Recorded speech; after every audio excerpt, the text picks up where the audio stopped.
Paulit-ulit man ang paalala na bawal hulihin at ibenta ang mga hayop na endangered o nanganganib ng maubos, may ilan pa ring sumusuway sa batas. Sa Santa Cruz, sa Maynila, nasa batang ilang blue-naped parrot at hill myna na mga inakay pa lang.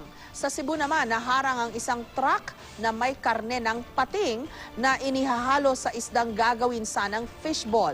May report si Marisol Abduraman. Ang mga blue-naped parrot na ito, kabilang sa mga endangered species o nanganganib ng maubos, kaya bawal hulihin, ibenta at alagaan. Pero nasabat ang mga ito ng Manila Police Districts sa isang bahay sa Santa Cruz, Maynila, kasama ang mga Palawan hill myna na pawang mga inakay pa. Gayun din ang mga kaawa-awang inakay na blue-naped parrot na halos wala pang ang balahibo. Palalakasin muna dito sa Paubi Rescue Center ang mga niligtas na mga ibong ito bago sila tuluyang ibalik sa wild kung saan sila mas nararapat at kung saan mas may malaking chance na mabuhay. Matinding stress daw kasi ang inabot ng mga ito mula nang alisin sa kanilang natural habitat. They traveled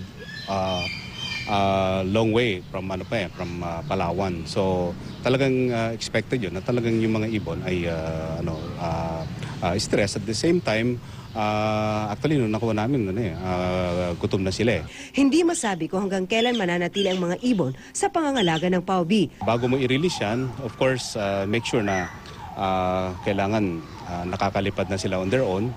At the same time, kailangan malakas na yung katawan nila. Sa Palawan naman, mahigit 160 scorpion at 47 freshwater turtle ang nasabat ng mga otoridad. Nakatakda raw dalhin ang mga ito sa Maynila para ibenta.